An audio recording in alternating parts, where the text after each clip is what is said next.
Assalamualaikum warahmatullahi wabarakatuh. Para pecinta ikhwan sampit yang dirahmati Allah dimanapun berada. Dalam video kali ini kita akan menceritakan seorang ulama yang luar biasa berpengaruh dalam dunia Islam, yaitu Al-Imam Muhammad bin Idris Asy-Syafi'i, atau yang kita kenal dengan Imam Syafi'i, pendiri mazhab Syafi'i.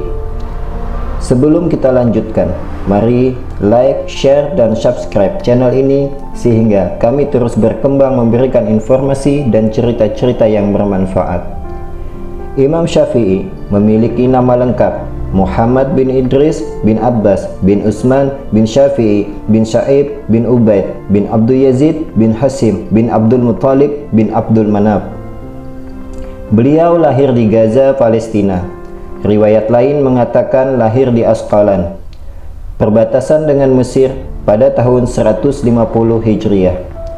Pada tahun yang sama dengan meninggalnya Imam Abu Hanifah. Beliau dilahirkan dalam keadaan yatim, diasuh dan dibesarkan oleh ibunya dalam kondisi serba kekurangan. Imam Syafi'i di Yaman, beliau menikah dengan Hamidah binti Nafi, cucu Utsman bin Affan radhiyallahu an, dan dikaruniai seorang putra dan dua orang putri.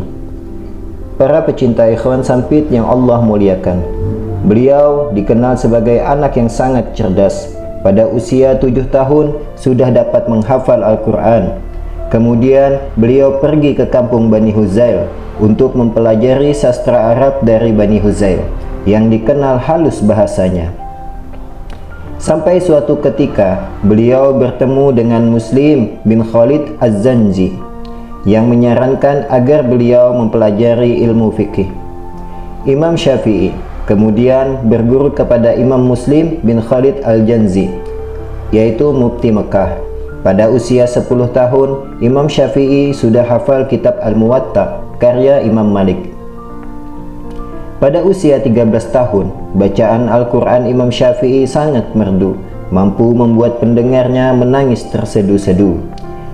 Pada usia 15 tahun, beliau diizinkan oleh gurunya untuk memberi fatwa di Masjidil Haram. Ketika berumur 20 tahun, Imam Syafi'i ingin berguru langsung kepada Imam Malik bin Anas, pengarang kitab Al-Muwatta di Madinah. Niat itu didukung oleh gurunya dan didukung juga oleh gubernur Mekah yang membuatkan surat pengantar untuk gubernur Madinah, meminta dukungan bagi keperluan Imam Syafi'i dalam belajar kepada Imam Malik di Madinah. Imam Syafi'i ialah ulama yang sangat cerdas, yang mana ada suatu riwayat mengatakan dia Imam Syafi'i ketika keluar rumah selalu menggunakan penutup telinganya. Lalu ada seorang yang bertanya, "Wahai Imam, apa gerangan yang membuat engkau menutup telinga?" Lalu Imam Syafi'i mengatakan, "Sungguh setiap kalimat atau pembicaraan yang sengaja ataupun tidak sengaja ku dengar, maka langsung ingat dan hafal. Oleh karena itu, aku menjaga agar aku tidak mendengar kalimat yang tidak pantas untuk aku dengar sehingga terhafal olehku." Ikhwan sampit rahimakumullah, Masya Allah, inilah salah satu kelebihan yang Allah berikan kepada hambanya, yang mana tidak ada yang tidak mungkin, semua atas kehendak Allah. Mulailah Imam Syafi'i menempuh pendidikan kepada Imam Malik. Dengan diantar gubernur Madinah, Imam Syafi'i mendatangi rumah Imam Malik. Mula-mula Imam Malik kurang suka dengan adanya surat pengantar dalam urusan menuntut ilmu. Tapi setelah pemuda, Imam Syafi'i bicara dan mengemukakan keinginannya yang kuat untuk belajar. Apalagi setelah mengetahui bahwa pemuda ini, yaitu Imam Syafi'i, telah menghafal Al-Quran dan hafal kitab Al-Muwatta karangannya. Maka Imam Malik menjadi kagum dan akhirnya menerimanya menjadi muridnya. Imam Syafi'i kemudian menjadi murid kesayangannya dan tinggal di rumah Imam Malik. Imam Syafi'i juga dipercaya mewakili Imam Malik membacakan kitab Al-Muwatta kepada jemaah pengajian Imam Malik. Sekitar 1 tahun Imam Syafi'i tinggal bersama Imam Malik bin Anas, hingga akhirnya Imam Syafi'i ingin pergi ke Irak untuk mempelajari fikih dari penduduk Irak, yaitu murid-murid Imam Abu Hanifah. Imam Malik pun mengizinkan dan memberikan uang saku sebesar 50 dinar. Sesampai di Irak, Imam Syafi'i menjadi tamu Imam Muhammad Al-Hasan, yaitu murid Imam Abu Hanifah. Beliau banyak berdiskusi dan mempelajari kitab-kitab mazhab Hanafi yang dikarang oleh Muhammad Al-Hasan dan Abu Yusuf. Setelah sekitar 2 tahun berdiam di Irak, Imam Syafi'i meneruskan pengembaraan ke Persia, Anatolia, Hirah, Palestina, dan Ramlah. Di setiap kota yang dikunjungi Imam Syafi'i, mengunjungi ulama-ulama setempat, melakukan diskusi, mempelajari ilmu dari mereka, dan mempelajari adat istiadat budaya setempat. Setelah bermukim 2 tahun di Irak dan 2 tahun mengembara berkeliling ke negeri-negeri Islam, akhirnya Imam Syafi'i kembali ke Madinah dan disambut penuh haru oleh gurunya, yaitu Imam Malik bin Anas. Kemudian Imam Syafi'i selama 4 tahun lebih tinggal di rumah Imam Malik dan membantu gurunya dalam mengajar, sampai meninggalnya Imam Malik pada tahun 179 Hijriah. Para pecinta ikhwan sampit yang dimuliakan Allah, sepeninggal Imam Malik, ketika itu beliau berusia 29 tahun. Maka tidak ada lagi orang yang membantu keperluan beliau. Atas pertolongan Allah, pada tahun itu juga datang wali dari negeri Yaman ke Madinah yang mengetahui bahwa Imam Malik bin Anas telah wafat dan mengetahui tentang salah seorang muridnya yang cerdas dan ahli, yaitu Imam Syafi'i. Wali negeri Yaman mengajak Imam Syafi'i ikut ke Yaman untuk menjadi sekretaris dan penulis istimewanya. Di Yaman, Imam Syafi'i juga masih terus belajar, terutama kepada Imam Yahya bin Hasan. Di sana, beliau juga banyak mempelajari ilmu firasat yang pada saat itu sedang marak dipelajari. Pada waktu itu, Yaman merupakan salah satu pusat pergerakan kaum Alawiyin yang berusaha memberontak terhadap kekuasaan Bani Abbas. Berdasarkan laporan mata-mata Khalifah, maka beberapa tokoh orang-orang Alawiyin dan termasuk juga Imam Syafi'i ditangkap dan dibawa ke Baghdad untuk diinterogasi oleh Khalifah Harun ar-Rasyid. Setelah diinterogasi dan berdialog dengan Khalifah Harun ar-Rasyid, beliau dibebaskan dari segala tuduhan, sedangkan semua orang-orang Alawiyin dibunuh oleh Khalifah. Setelah dibebaskan, Imam Syafi'i sempat beberapa lama tinggal di Baghdad dan menuliskan fatwa-fatwa Qaul Qadim, pendapat yang lama, yaitu selama di Baghdad ini pula pemuda Ahmad bin Hanbal berguru kepada beliau mempelajari fikih. Sebagian dari keistimewaan Imam Syafi'i. Suatu hari, Imam Syafi'i bertemu ke kediaman Imam Ahmad. Kala itu, Imam Ahmad mempunyai seorang putri yang sangat mengagumi Imam Syafi'i, karena Imam Ahmad sering menceritakan kealiman dan kezuhudan gurunya tersebut. Putri Imam Ahmad pun penasaran, seperti apa tokoh yang dimuliakan ayahnya itu. Kedatangan Imam Syafi'i ke rumahnya menjadi momen menggembirakan baginya, karena dengan kunjungan itu, ia bisa melihat lebih dekat sosok ulama yang dikagumi ayahnya. Ketika sampai di rumah Imam Ahmad, Imam Syafi'i dijamu dengan makan malam. Imam Syafi'i makan dengan lahap, tidak seperti biasanya. Porsi makan beliau bertambah. Hal ini membuat putri Imam Ahmad terkejut, karena cerita yang ia dapat, Imam Syafi'i bukan orang yang suka makan kecuali sekedarnya saja. Usai jamuan makan malam, Imam Ahmad pergi ke kamarnya untuk menghidupkan malam dengan sholat dan berzikir seperti biasa. Sementara anak perempuannya memilih untuk tidak tidur agar bisa melihat aktivitas Imam Syafi'i pada malam itu.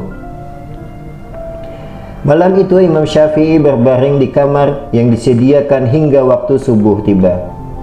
Putri Imam Ahmad dibuat heran. Bagaimana bisa ayahnya mengidolakan orang yang tidur sepanjang malam, sedangkan beliau sendiri menghabiskan malamnya dengan qiyamul lail? Apa yang sebenarnya terjadi? Ia pun bertanya-tanya. Setelah terbit fajar, akhirnya sang putri bertanya kepada ayahandanya, Imam Ahmad, "Ayah, apakah ini sosok yang engkau idolakan?" Saat makan malam, ia makan porsi banyak. Setelah itu, pergi ke kamar tidur, tidak mengisi malam dengan solat dan zikir. Lalu begitu bangun, langsung melaksanakan solat tanpa berwudu. Tiba-tiba percakapan di antara mereka terhenti ketika Imam Syafi'i datang menghampiri mereka. Imam Ahmad pun menyampaikan apa yang ditanyakan putrinya itu kepada Imam Syafi'i. Kemudian Imam Syafi'i menjelaskan mengenai porsi makanku yang bertambah pada jamuan semalam. Itu karena aku tahu makananmu pasti makanan halal, dan engkau adalah orang yang dermawan dan mulia. Makanan orang dermawan bisa menjadi obat, dan makanan orang yang kikir akan melahirkan penyakit. Maka aku memakannya untuk mengobati sakitku, bukan mengenyangkan perutku. Lalu saat aku terbaring, di hadapanku seolah ada puluhan permasalahan fikih, maka aku berusaha memecahkannya sepanjang malam. Itulah yang membuatku tak sempat melaksanakan sholat sunnah, dan aku tidak berwudu saat sholat subuh. Itu karena semalam suntuk aku tenggelam memecahkan persoalan fikih dan tidak tidur sama sekali. Maka wuduku sewaktu sholat isya belum batal. Imam Ahmad pun berkata kepada putrinya, lihatlah apa yang beliau lakukan sangat berbaring di tempat tidur, lebih mulia dari apa yang aku lakukan dalam keadaan terjaga, solat dan zikir sepanjang malam. Sebagaimana diketahui bahwa belajar ilmu agama lebih utama daripada melaksanakan salat sunnah. Dan salah satu tabiat Imam Syafi'i, teladan lain yang tidak boleh kita lupakan ialah kisah Imam Syafi'i yang mengimami salat subuh di masjid yang bersebelahan dengan kubah Abu Hanifah. Beliau salat tanpa membaca doa kunut. Dan apabila ditanya seseorang sehabis salat, Imam Syafi'i menjawab, masa aku hendak melakukan sesuatu yang berlainan dari apa yang diajarkan olehnya, yaitu Imam Abu Hanifah, padahal aku berada di sebelahnya. Walaupun pada asalnya Imam Syafi'i berpendapat bahwa doa kunut itu sunnah dibaca dalam salat subuh, tetapi pendapatnya itu dikebelakangkan sebagaimana menghormati Abu Hanifah yang berpendapat doa kunut itu tidak sunnah dibaca. Di samping itu, Imam Syafi'i juga tidak berkunut pada pagi itu untuk memudahkan jamaahnya yang mayoritas pada saat itu adalah pengikut Imam Abu Hanifah. Masya Allah, inilah adab yang begitu mulia dicontohkan Imam Syafi'i, bukan hanya selalu mengedepankan ilmu dan faham yang kita teladani. Ikhwan sampit yang dirahmati Allah, Imam Syafi'i adalah orang pertama yang menyusun sistematika, perumus, dan yang memodifikasi ilmu usul fikih. Melalui kitabnya Kitab Ar-Risalah, beliau menerangkan cara-cara istinbat atau pengambilan hukum dari Al-Quran dan hadis, menerangkan mukhasis, nas, dan mujmal, menerangkan cara mengompromikan dan mentarjih nas-nas yang secara zahirnya saling bertentangan, menerangkan kehujahan ijma, qiyas, dan sebagainya. Imam Syafi'i juga melakukan penilaian terhadap metode ihtisyan Imam Abu Hanifah, metode maslahah mursalah Imam Malik, dan praktek penduduk Madinah yang dipakai oleh Imam Malik. Inilah beberapa peninggalan berharga beliau, yaitu kitab-kitab mazhab Syafi'i. Yang pertama, kitab Ar-Risalah, kitab yang menguraikan tentang ilmu usul fikih. Kitab Al-Um, yaitu berisi pembahasan berbagai masalah fikih yang sering kita kenal, di mana ini Al-Um ialah kitab induk dari segala kitab. Kitab Jami'ul Ilmi, kitab Iftahlul Istihsan, berisi penilaian terhadap metode istihsan. Kitab Ar-Radu ada Muhammad ibnu Hasan, berisi mudabarah, diskusi, dan bantahan terhadap pendapat Ibnu Hasan, murid utama Imam Abu Hanifah. Kitab Syiarul Aujaz, berisi pembelaan terhadap Imam Al-Aujaz. Kitab Mukhtaliful Hadis, berisi cara mengkompromikan hadis-hadis yang secara zahir saling bertentangan. Kitab Musnad Imam Syafi'i, berisi kumpulan hadis yang diterima dan diriwayatkan oleh Imam Syafi'i. Para pecinta ikhwan sampit yang dimuliakan Allah Subhanahu wa ta'ala, Imam Syafi'i pulang ke rahmatullah di Fustat, Mesir pada 204 Hijriah atau 819 Masehi. Seorang muridnya, Al-Muzani, menuturkan bahawa Imam Syafi'i sempat sakit beberapa hari lamanya sebelum wafat. Kini makam beliau selalu ramai dikunjungi para penziarah untuk tabarruk dan mengenang jasa luar biasa beliau dalam Islam. Wallahu a'lam bishawab. Mudah-mudahan kita dapat mengambil pelajaran dari Imam Syafi'i agar kita selalu menjadi hamba yang taat kepada Allah dan Rasulullah, untuk selalu melaksanakan perintah dan larangannya. Salah khilaf mohon maaf. Akhirul kalam. Wassalamualaikum warahmatullahi wabarakatuh.